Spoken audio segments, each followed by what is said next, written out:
Hello friends, आप सभी का हमारे इलेक्ट्रिकल हब चैनल पे फिर से स्वागत है। यह वीडियो हमने इलेक्ट्रिकल सर्किट से लिया हुआ है।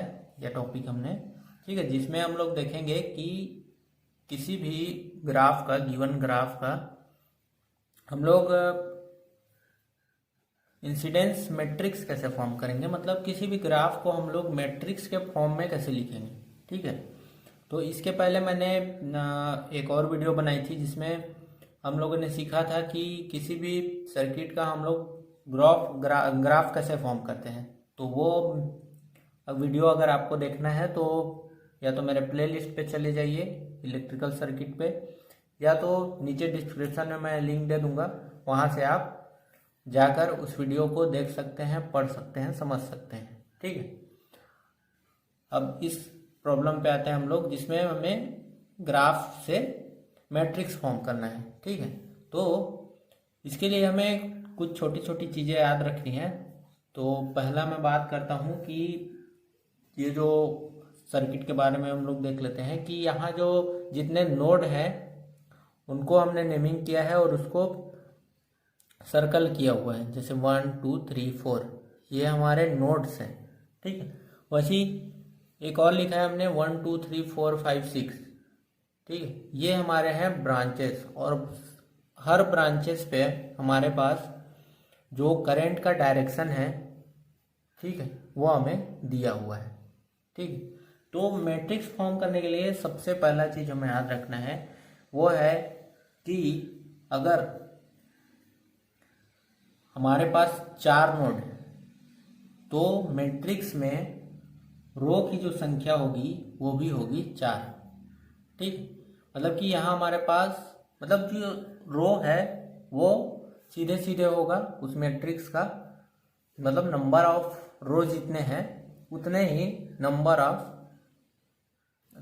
उल्टा बोल रहा हूँ, नंबर ऑफ नोड्स जितने हैं उतने ही नंबर ऑफ रो होंगे उस मैट्रिक्स में। ठीक है, तो लिखता हूं मैं number of nodes is number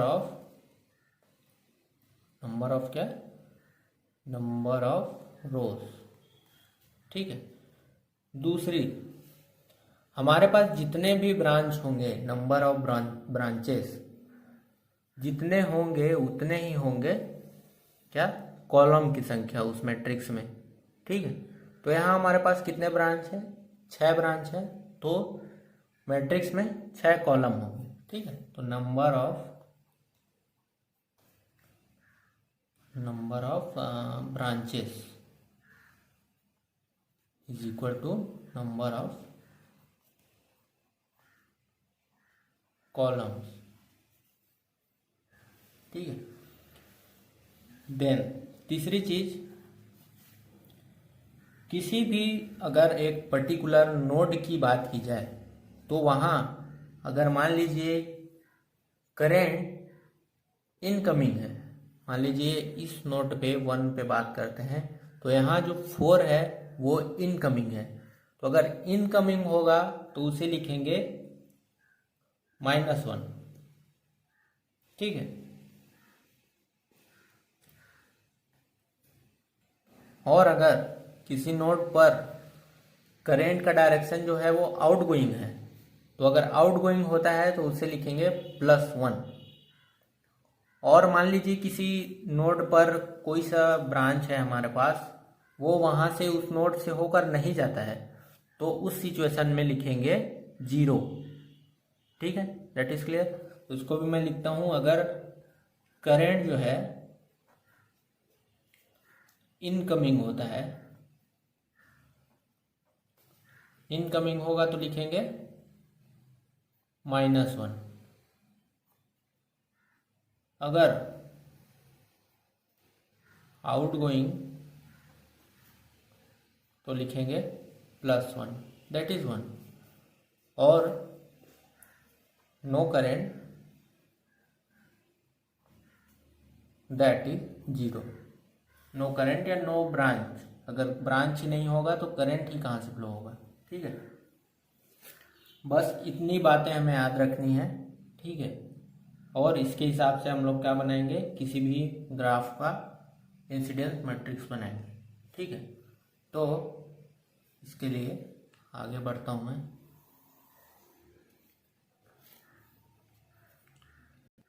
सबसे पहले मैं एक कॉलम ड्रॉ करता हूँ। इसके लिए column and rows table form करता हूँ, जिसमें ये होंगी ब्रांचेस और ये होंगे नोड्स। ये नोड्स हैं और ये ब्रांचेस। तो हमारे पास यहाँ कितने ब्रांचेस हैं, 6 ब्रांचेस है। तो यहाँ मैं नेमिंग कर देता हूँ 1। हर एक ब्रांच के लिए है एक एक कॉलम, 1 2 3 4 5 एंड 6। यहाँ 6 ब्रांचेस है। ठीक है, नोड्स कितने हैं हमारे पास, 4 नोड्स हैं, पहले भी मैंने बताया था। तो नोड्स के लिए यहाँ फर्स्ट नोड, इसके लिए एक रो बना देते हैं। सेकेंड नोड, इसके लिए भी एक। Third node and last one is fourth node. ठीक है, देन आगे बढ़ते हैं। तो अब हमें क्या देखना है कि अगर किसी एक नोड की बात करें, नोड पे हमें इनकमिंग, आउटगोइंग और कोई ब्रांच है कि नहीं, ये सारी चीज़ें हमें देखनी है। जैसे हम लोग नोड 1 की बात करें, नोड 1 जो कि हमारे पास ये है, उस पर जो 1 है ये बॉक्स खाली रहेगा। ठीक है, नोड 1 पे ब्रांच 1 जो है उस पे करंट क्या है, नोड 1 ब्रांच 1 पे आउटगोइंग है। आउटगोइंग के लिए हमें क्या लिखना है, 1 + 1। ठीक है, तो यहाँ हम लोग लिखेंगे 1। ठीक है, अब नोड 1 पे ही ब्रांच 2, ब्रांच 2 कहाँ है हमारे पास, ये। ठीक है, क्योंकि नोड 1 पे कहीं भी अटैच नहीं होता है ब्रांच 2, इसलिए यहाँ नो करंट फ्लो होगा। तो नो करंट मीन्स यहाँ पे 0 लिखेंगे। उसी तरह देखना है नोड 1 पे ब्रांच 3, ब्रांच 3 है क्या, नहीं है, इसलिए 0। नोड 1 पे ब्रांच 3 कनेक्ट ही नहीं है। ठीक है, नोड 1 पे ब्रांच 4, नोड 1 पे ब्रांच 4 हाँ कनेक्ट है, कनेक्ट है और क्या है, इनकमिंग है। इनकमिंग होगा तो क्या लिखेंगे, -1। ठीक है, उसी तरह नोड 1 पे ब्रांच 5 की बात करें तो नोड 1 पे ब्रांच 5 आउटगोइंग है, आउटगोइंग पे लिखना है हमें 1 + 1 या 1। ठीक है, नोड 1 पे 6 की बात करें, नोड 1 पे 6 तो कनेक्ट ही नहीं है, इसलिए 0।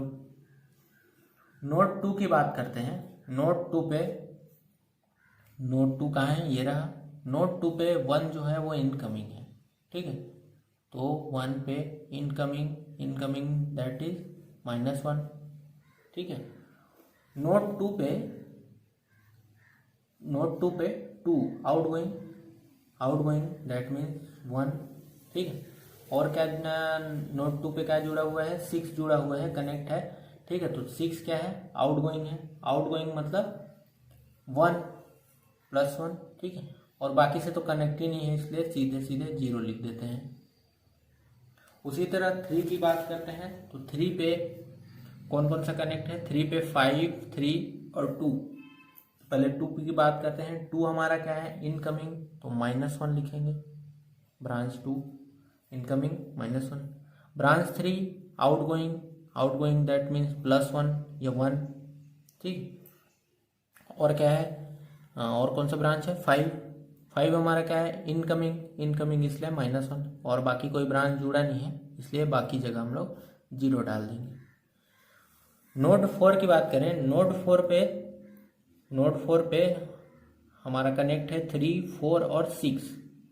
तो 3 की बात करते हैं, 3 इनकमिंग दैट मीन्स -1। ठीक है। इनकमिंग को हमने माइनस में लिया है, आउटगोइंग को प्लस में लिया है, ये हमें याद रखना है, ठीक है। और 4 पे ही हमारा 4 जो है आउटगोइंग है, आउटगोइंग +1, ठीक है। 4 पे 4, हाँ ठीक है। और 4 पे 6 जो है वो इनकमिंग है तो -1, और बाकी जगह फिर से 0 0, ठीक है। अब हमें क्या करना है, सिंपली मैंने पहले ही बोला था कि रो जो है, जो मैट्रिक्स जो होता है वो किससे बना होता है, रो एंड कॉलम से, ठीक है, रोज एंड कॉलम से, ठीक है। तो मैं यहाँ बोल रहा हूँ कि रो को हम लोग रिप्रेजेंट करेंगे नोड से, जो कि मैंने यहाँ लिखा हुआ है, और ब्रांच को हम लोग रिप्रेजेंट करेंगे कॉलम से, तो ठीक है,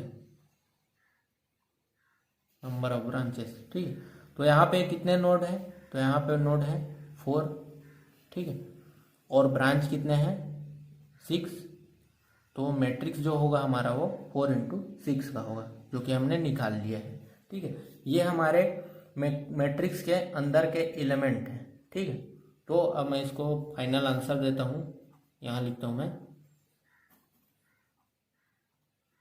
ठीक है। मैट्रिक्स के फॉर्म में अगर लिखता हूँ और हमें एलिमेंट भी मिल गए हैं, तो पहले कॉलम वाइज लिखता हूँ मैं, तो 1 -1 0 0 -1 0 0, देन 0 1 -1 0 0 1 -1 0, फिर 0 0 1 -1 0 0 1 -1, देन -1 0 0 1 -1 0 0 1 1 0 -1 0 1 0 -1 0, और 0 1 0 -1 0 1 0 -1, ठीक है। तो यहाँ पे हमें मेन आंसर हम मिल गया है, यही हमारा मैट्रिक्स फॉर्म होगा इस ग्राफ का, ठीक है। ये ग्राफ जो है, अगर हम इसे मैट्रिक्स के फॉर्म में लिखना चाहें तो ऐसा लिख सकते हैं, ठीक है। यहाँ पे हमारा वीडियो ख़त्म होता है, और अगर वीडियो पसंद आया हो तो सब्सक्राइब करना ना भूलें, और लाइक शेयर ज़रूर करें, ठीक है। Thanks for watching.